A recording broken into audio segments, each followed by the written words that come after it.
नमस्कार। स्वागत है फिर से सभी का संस्कृत नामय संस्कृताय चैनल पर। टीजीटी पीजीटी के लिए कुछ इम्पोर्टेंट क्वेश्चंस की सीरीज जो हमारी चल रही है, उसी के अंतर्गत आज कुछ क्वेश्चंस मैं आपके लिए लेकर आई हूँ। शुरू करते हैं। फर्स्ट क्वेश्चन है, चतुरह में विभक्ति है। चतुरह में कौन सी विभक्ति है? शब्द रूप आपको याद करने हैं। शब्द रूप और धातु रूप विशेष रूप से महत्वपूर्ण है। तो चतुरह में विभक्ति कौन सी है? द्वितीय विभक्ति है। ठीक है, क्योंकि चतुरह जो है वह बहुवचन में ही चलेंगे, एक वचन और द्विवचन में तो वो चलेंगे नहीं, क्योंकि चतुरह अर्थात चार, तो यह बहुवचन में ही चलेगी। इसलिए चतुरह में विभक्ति कौन सी है? द्वितीय। शुद्ध वर्ण नहीं है, तो शुद्ध वर्ण क, क्ष, य और य। तो क्ष जो है वह दो वर्णों के मेल से बना है, इस कारण से उसको शुद्ध नहीं कहा गया। अब जो क, य और य ये व्यंजन है। ठीक है, तो इसमें क और श ये दो का मेल है, इसमें दो वर्णों का। तो इस प्रकार से ये सबसे अलग भी है, जिसे आप ओड वर्ड भी बोलते हैं। तो शुद्ध वर्ण नहीं है क्ष, श शुद्ध वर्ण नहीं है। ऐसा ही सेम क्वेश्चन आगे आया है, शुद्ध वर्ण है। शुद्ध वर्ण कौन सा है? इसमें ह शुद्ध वर्ण है। आगे देखिए, क्ष, त्र और य ये दो दो वर्णों के मिल से बने हैं। देखिए, क और श, त, र, ज, य। ठीक है, तो इस प्रकार से शुद्ध वर्ण जो बताया है वह है ह। जय में संधि है, अयादि संधि है। अगर हम संधि विच्छेद इसका करें तो जे जमा अह, जे जमा अह। ठीक है, इसमें देखिए अयादि संधि किस प्रकार से है?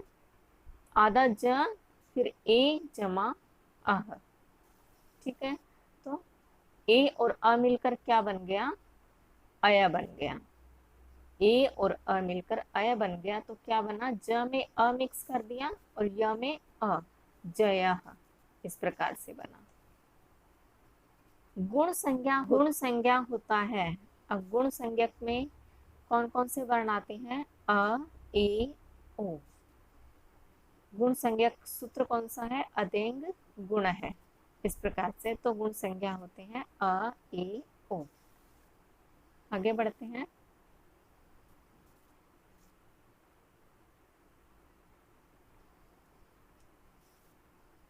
स्पर्श संज्ञक वर्ण है।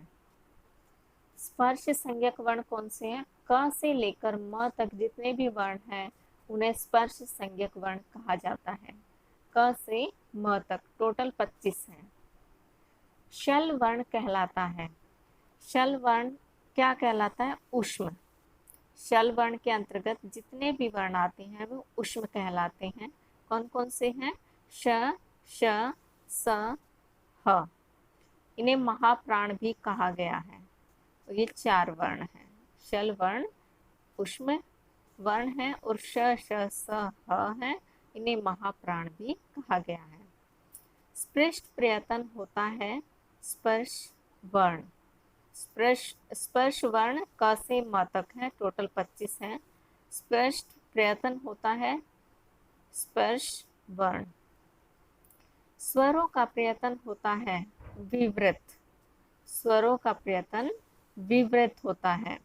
संपूर्ण स्वरों का अभ्यंतर प्रयत्न विवृत होता है। री कितने प्रकार के सवर्णों का बोधक है? 30। री के भेद 18 हैं और सवर्णी भेद अगर पूछा जाए तो 30 है। किस प्रकार से? क्योंकि री में 18 भेद हैं और री के जो है 12 भेद है। टोटल दोनों मिलाकर सवर्णी भेद बन जाते हैं, तो 30 टोटल हो जाते हैं। री कितने प्रकार सवर्णों का बोधक है? तो इसमें भी 30 आएगा। क्यों? क्योंकि री में 12 है और सवर्णी टोटल कितने हैं? 30।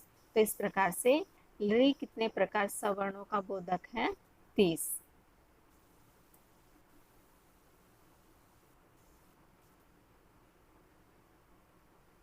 आगे है, एच कितने प्रकार के सवर्णों का बोधक है?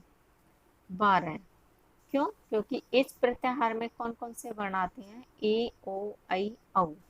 और ये ए के भी 12 भेद हैं, ओ के 12 हैं, आई के 12 हैं और औ के भी 12 हैं। तो एच कितने प्रकार के सवर्णों का बोधक है? 12। ये मैं करवा चुकी हूँ आपको। धातु और उपसर्ग में संहिता होती है, यह भी क्वेश्चन मैं करवा चुकी हूँ।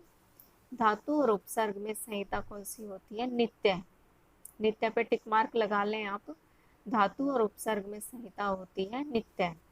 अब नित्य संहिता किस किस में होती है? एक पद में होती है, धातु व उपसर्ग में होती है और समास में होती है, और वैकल्पिक होती है वाक्य में।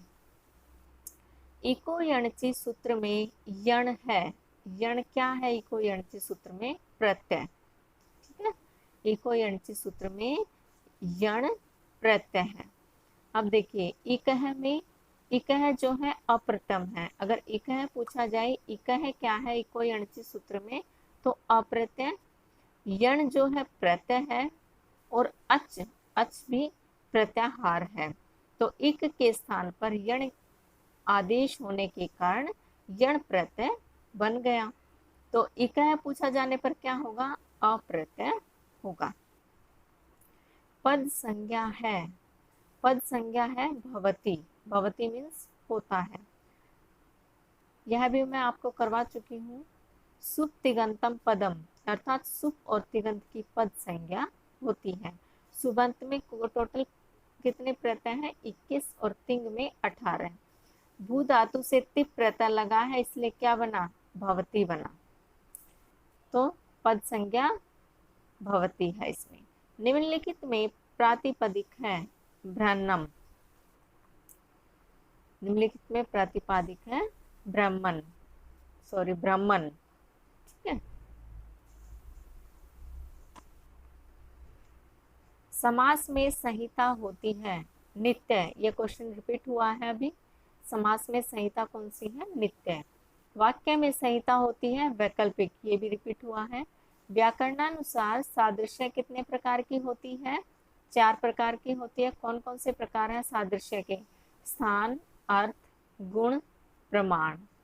सादृश्य के 4 प्रकार हैं व्याकरण के अनुसार: स्थान, अर्थ, गुण और प्रमाण। स्त्री शब्द का प्रथमा एक वचन रूप होगा स्त्री। श्री शब्द किस विभक्ति और किस वचन का रूप है? प्रथमा विभक्ति एक वचन। अप के शब्द रूप चलते हैं। अप का मीनिंग होता है जल।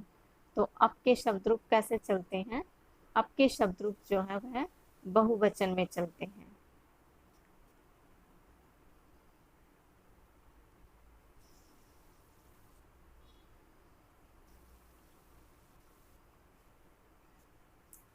अंतिम वर्ण के तुरंत पूर्व आने वाले वर्ण की संज्ञा है उपधा।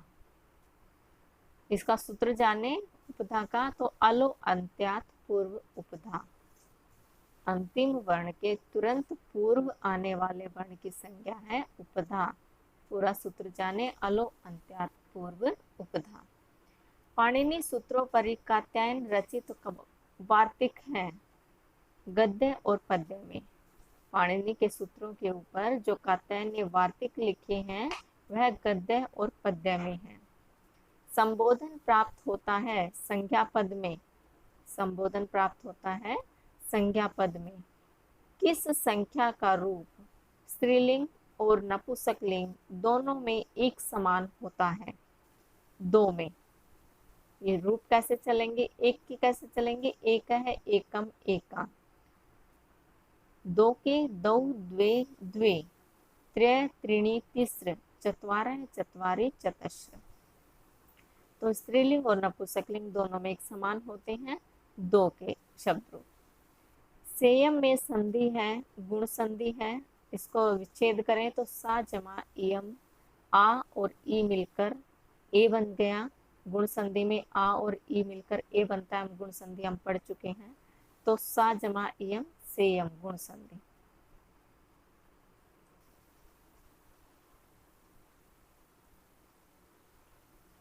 निम्नलिखित में उपसर्ग नहीं है। उपसर्ग भी मैंने बताया आपको 22 टोटल उपसर्ग होते हैं। उपसर्ग इनमें से कौन कौन से नहीं, अगर आपने याद कर लिए हैं तो आप बता पाएंगे। अपि, अधि, अभि, दुस। तो अधि उसमें उपसर्ग नहीं है, मैंने यहाँ लिखे भी हुए हैं, इनको नोट डाउन कर लें।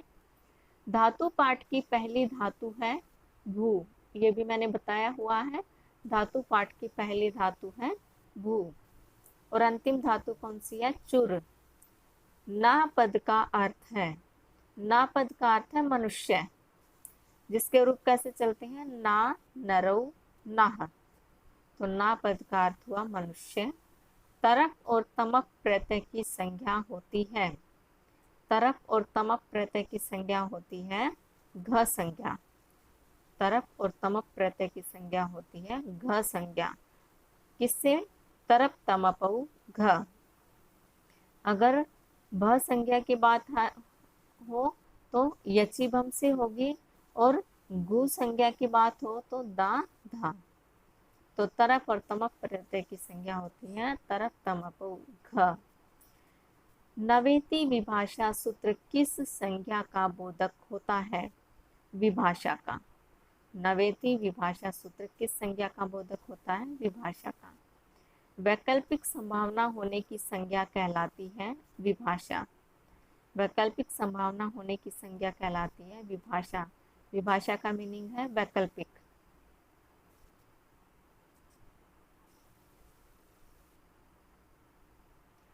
तो इस प्रकार से यह आज की क्वेश्चंस की सीरीज कंप्लीट होती है। उम्मीद करती हूँ आपको समझ आ रही होगी। धन्यवाद।